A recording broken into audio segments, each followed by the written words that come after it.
Hello friends, good morning. जय Jagannath. Kalyani सेनापतिर Odia blog रे आपण मानक स्वागत। आशा करछि प्रभु को कृपार आपण माने समस्ते निहाती भलरे थिबे और खुश रे थिबे। तो फ्रेंड्स चलंत स्टार्ट करबा आज रे गुटे फ्रेश ब्लॉग। आज वीडियोटी बहुत सुंदर हबार अछि काहेकि ना वीडियो माध्यम रे बहुत किछि नवा नवा टिप्स और ट्रिक रही जहाँ आपण मानक डेली लाइफ रे बहुत यूजफुल रहिबो। तेबे रिक्वेस्ट आपण मानक वीडियोटी को आपण माने जमा भी स्किप करंतु नाही, फुल वॉच करंतु नले एमती सब दरकारी टिप्स को मिस कर नेबे। वीडियो माध्यम रे बहुत किछि छोट छोट टिप्स अछि जहाँ आपण मानक बहुत बड़ बड़ प्रॉब्लम रो समाधान करि परिबो। तेबे चलंत फ्रेंड्स और लेट न करी देखिनो आज रे सुंदर वीडियोटी को।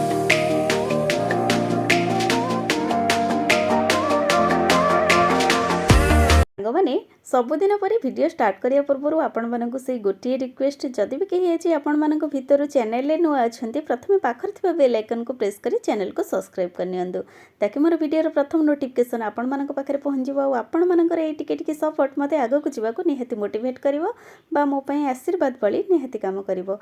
तेबे आ लेट करबानी, चलंतु जानि रबा आज हमर प्रथम टिप्स टी कोन अछि। माने किचन पाई आमे माने जेबे भी अटा आनी थाउ जदि एमती अधिक क्वांटिटी रे आमे अटा नै आछे तो आपको जदि आम मैंने यूज न करुचे बा रखी दौचे स्टोर करी आपण मैंने देखिथे धीरे धीरे अटाटी आमर खराब हो जाए बा बिंडा हो जाए जहाँफल कि पोक धरबार संभावना रही है।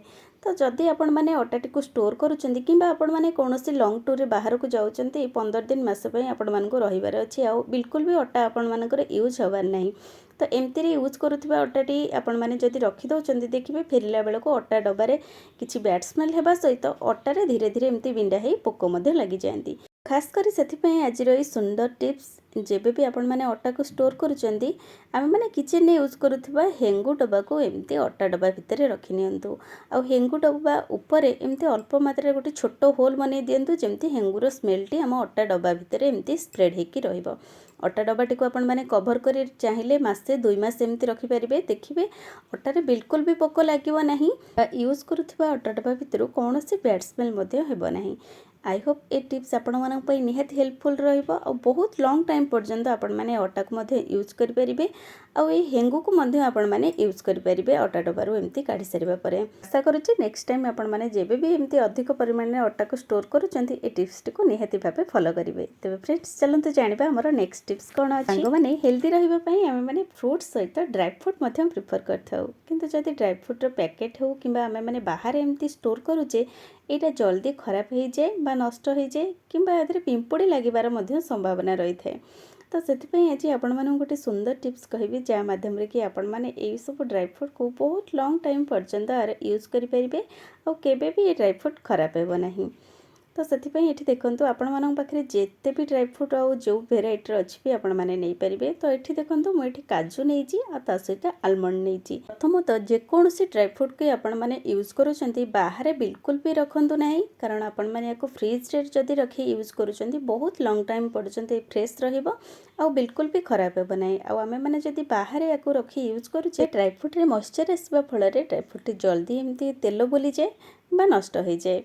तो से आज आपण मानक गोटे सुंदर टिप्स कहूँ, जेबे भी आपण माने ड्राई फ्रूट स्टोर करुँच काच कंटेनर हो कि प्लास्टिक कंटेनर हो से कंटेनर भितर एमती चिमुटाए चा पत्ती को ऐड कर नियंतु। तो चा पत्ती ऐड करने फल आपण मैंने देखिए ड्राई फ्रूट आपण मानकर जेतिक दिन फ्रिज रे रखिले यूज करेंगे तार बहुत गुण बा बहुत लॉन्ग टाइम पर्यंत आपण माने यूज करेंगे। बिल्कुल भी आपण मानक ड्राई फ्रूट खराब हेबो नहीं। जदि बाहर मध्य रखा को आपण माने चाहूचंदी तो बाहर मध्य बहुत सहज रे आपण माने रखि परिबे, बहुत लॉन्ग टाइम पर्यंत रखियार यूज करेंगे। बिल्कुल भी पिंपुड़ी मध्य हेबे नहीं चा पत्ती ऐड करबा द्वारा कौन सी ड्राई फ्रूट रे। आई होप आपण मानक ये टिप्स निहाती भाबे पसंद आस्तिबो। एबे चलंतु जानिबा आ गोटे सुंदर टिप्स। साधारणतः आम गृहिणी मानक सहित खास करी एभली प्रॉब्लम घटी थाए जेबे भी आम व्यस्तता भितर किचन रे काम करिथाउ आ तेल बोतल टी आमको एमती खोलिबार थाए। तो आपण माने देखिथिबे तेल बोतल टी हाथ रे एमती तेल लागि जिबा फल बोतल टी एमती स्लिप करि जाए बा खोलिबा समय रे एमती खोली जाए और जल्दी आमर एमती तेल तळे पड़ी ढाली हो जाए। तो से आज आपण माने गोटे छोट टिप्स कहूँ निहाती आपण मानकर हेल्पफुल रहिबो। आपण माने एमती तेल बोतल उपरे गोटे रबर को एमती भलसे गुड़े नियंतु जहाँद्वारा कि गोटे लीड बनीजिव और जेबे भी आम खोलिबा आम हाथ बिल्कुल भी स्लिप हेबो नहीं। तो आपण माने चाहिए ऑयल बोतल हो कि घी बोतल ए टिप्स को अप्लाई करें। देखिए बहुत इजी रे आपण माने खोली पारिबे। बिल्कुल भी आपण मानक हाथ स्लिप करिवो नाही बा तेल बोतल पड़िकी ढाली होबार भय मध्य बिल्कुल भी रहिबो नाही।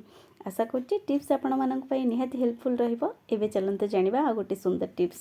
सांग माने बेले बेले आमे माने पिला मानकु बहुत किछि काम कहिताउ करिवा पई और सेमाने जदि ठीक प्रोसेस रे कामटी न जानि थांती ताले किचन रे हमर एमती छोट बड़ इंसिडेंट घटी थाए जहाँपाई कि आम मैंने पिलामानंको दोष दे था। साधारणतः आम मैंने देखिथे छोट छोट जिनस पिलामानंको शिखेबा निहाती आवश्यक रही है। जेबे भी से जूस पैकेट ओपन करती अधिकांश पिला एमती जूस पैकेट को ढालिबा समय ग्लास रे एमती तले ढाली नियंती कहीं से जना न था ठीक प्रोसेस रे जूस टी केमिति बाहर करेंगे। तो जदि आपण मैंने एमती पेपर बॉटल यूज करुँच तो जो पटरे एमती बॉटल मुँह अच्छी तो आपण मैंने से पटल ही एमती ढालतु ग्लास रे आ जो पटरे उल्टा पटरे जदि आपण मैंने ढालुंट तो आप देखिए ढाली होबार संभावना बहुत मात्रा रही है। कारण उल्टा पटरे आपण मैंने ढालिबा फल बॉटल कैप पाखर ग्लास दूरता बहुत थाए जहाँफल कि ढाली होबार संभावना अधिक मात्रा थाए। किंतु जदि आपण मैंने एमती बॉटल कैप पाखे ग्लास टी को रखिक ढालुंट देखिए एपटे बिल्कुल भी डिस्टेंस रहिबो नहीं। बहुत इजी आपण मैंने एमती जूस बाहर करेंगे।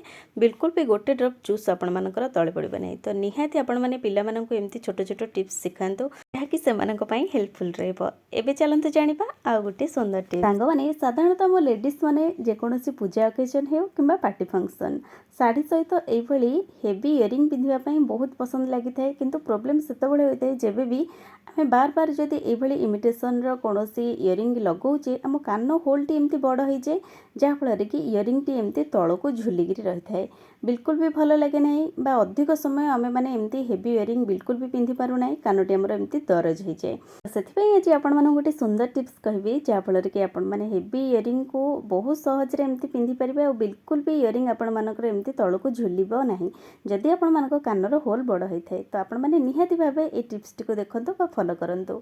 तो प्रथम आमे जे इयरिंग टी को पिंधिबा इयरिंग रो पेच सहित आमे माने गोटे बिंदी को एमती सेट करनबा। बिंदी को एभली भाबे सेट करबा फल बिंदीटी बिल्कुल भी जना पड़िबो नाही। कारण बिंदीटी आमे माने इयरिंग रो पेच सहित एभली सेट करबा जहाँफल कि इयरिंग टी आमे माने जेबे भी पिंधि थाउ एमती आग पट को हेवी इयरिंग होइतिबारु झुलिकी रही जाए और पछपटे जदि आमे माने पेच सहित बिंदीटी को सेट करूचे सेटा बिल्कुल भी एमती आमर इयरिंग को झुलिबा पई दबनी बा पछपटु एमती टाणिला पड़ी रहिबो कि इयरिंग टी एकदम स्ट्रेट रहिबो आउ झुलिबा पई आम कानटी दरज हो जाए। जदि एमती स्ट्रेट रहे आम कान बिल्कुल भी दरज होबा नाही। आशा करछि टिप्स आपण मानक पई निहाती हेल्पफुल रहिबो। सांग माने किचन रे व्यस्तता भितरे काम करबा समय रे आमे माने जेबे भी किछि गरम क्षीर को एमती ठंडा करबा पई चाहि थाउ सेतबेले आम मानक पाखरे समय बहुत कम थिबारु आमे माने क्षीरटी को जल्दी बिल्कुल भी ठंडा करि पारु नाहु। किंतु आज आपण मानक गोटे सुंदर टिप्स कहबी जा माध्यम रे आपण माने जेते भी गरम क्षीर हेइथाउ ना काहेकि ताको मात्र गोटे मिनिट भितरे एमती ठंडा क्षीर रे परिणत करि परिबे। सेथिपई प्रथमे क्षीरटी को आपण माने जेकोनोसी ग्लास रे एमती ढाली नियंतु आ घरे यूज करुवा जेकोसी स्टील स्पून को आमे माने एठी यूज करबा। 2 ରୁ 4टी आमे माने स्टील स्पून को एमती क्षीर ग्लास भितर भरी नबा। एमिते करबा फल जेहेतु क्षीरटी हमर गरम थाए स्टील जिनस हमर गरम जिनस को जल्दी एमती ऑब्जर्व करनिए। तो सेथिपई आमे माने स्पून ऐड करबा द्वारा हमर स्पून टी जहाँ भी किसी गरम क्षीर रे थिबो सेटा को धीरे धीरे एमती ऑब्जर्व कर नबो आ क्षीरटी हमर जल्दी ठंडा हो जिवो। तो आशा करछि निहाती आपण मानक पई ए छोट टिप्स टी हेल्पफुल रहिबो। एबे चलंतु जानिबा आ गोटे सुंदर टिप्स। सांग माने क्षीर गोटे एभली जिनस जहाँ कि प्रत्येकटी घरे आ प्रत्येक दिन आर व्यवहार होई थाए। आउ आमे माने साधारणतः क्षीर को बॉयल करबा पई एभली छोट छोट हांडी हेउ किबा डिश हेउ यूज करिथाउ आ संपूर्ण क्षीर रो यूज हेइ सारिबा परे एमती किछि बळका सर बा क्षीर आमर एमती डिश भितर रही जाए जहाँ को आमे माने बिल्कुल भी यूज करूना आको क्लीन करबा पई आमे माने बेसिन भितर भरी देई थाउ। किंतु एमती आपण माने बिल्कुल भी करंतु नाही। एई अल्प क्षीर रे मध्ये बहुत मात्रा रे किछि प्रोटीन थाए। बिल्कुल भी आमे माने आको वेस्ट करबा उचित नय। आज आमे आर गोटे सुंदर यूज करबा। तो सेई क्षीर डिश भितर आपण माने एमती अल्प मात्रा रे किछि पानी ऐड करि नियंतु और सेई पानी रे अल्प मात्रा रे लूण मध्ये ऐड करि नियंतु। एई दुईटी जिनिस को भल भाबे मिसई सारिबा परे आमे माने नॉर्मली अटा चकड़िबा पई जो पानी यूज करिचे ताठारु आपण माने जदि एई पानी रे अटा चकड़ुचंती ताठी एकदम सॉफ्ट होई थाए और जेबे भी रोटी बनाउचंती सब रोटी परफेक्ट भाबरे फुली थाए बहुत नरम नरम होई थाए जहा कि खाइबा पई बहुत टेस्टी लागि थाए। तो आपण माने नेक्स्ट टाइम बिल्कुल भी आको वेस्ट करंतु नाही आर रीयूज करि नियंतु। तो आशा करुँच आज छोट छोट टिप्स माध्यम जदि आपको वीडियोटी पसंद आसी वीडियोटी को लाइक शेयर सहित भल कमेंट दिंतु। चैनल नुआ थे चैनल को सब्सक्राइब करूँ। पुणी देखा किसी नुआ नुआ टिप्स सहित नेक्स्ट वीडियो रोचे बाय।